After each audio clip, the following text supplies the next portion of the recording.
One of the first things that you have to do when you're going through a divorce is complete all the forms and paperwork and provide all of your information to the court. Personal information, my personal information for the majority of the time that I've spent as an adult.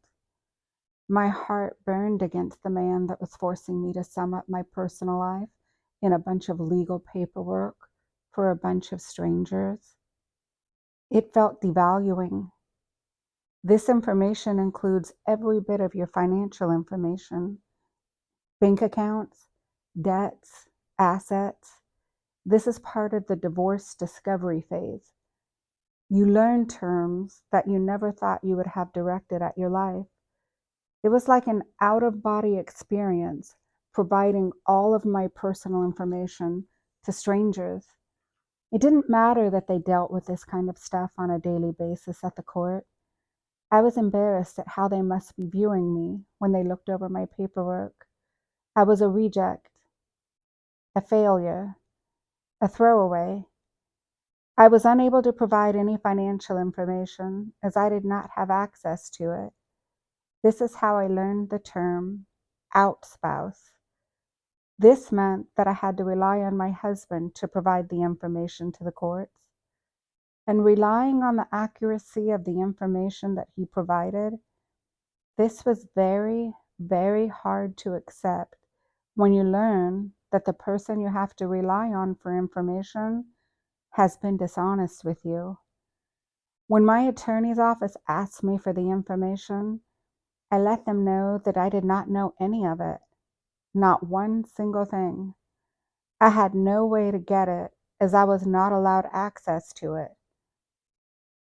I was deeply ashamed to admit this to them. I had talked to my husband about it numerous times over the years, but had not been successful.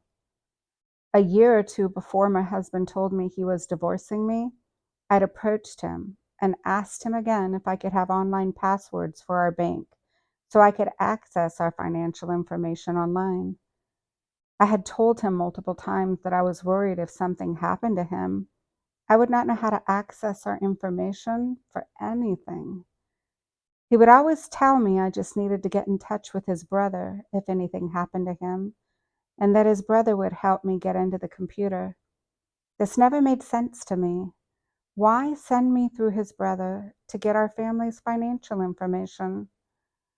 I had told him several times over the years that I would like to help him with our finances and our budget to help take some of the stress off of him doing it all himself. He always said no. In our final conversation that we had about him giving me the online access, he told me in aggravation that without a job, I did not deserve this information. I was shocked to hear him say the words out loud. I had always known that he did not respect my place in the family regarding finances, but hearing these words come out of his mouth still shocked me. I told him that nobody's supposed to feel this way, and it wasn't right that he did. But even with the argument, he didn't budge, and I wasn't given our online information. I did not pursue it any further at the time. I'd gotten used to these types of conversations. It was during this discovery process that I learned that my husband had opened up his own bank accounts in the year prior to asking me for the divorce. He had emptied both of our savings accounts, he'd emptied our money market account, and he'd stopped his paycheck from going into our joint account. He had started keeping a minimum balance in our joint account that he monitored to make sure that I had spending money for groceries and household items. Prior to learning about the accounts, my attorney had told me that my husband probably had already opened his own accounts. I assured him that he would not do something like this.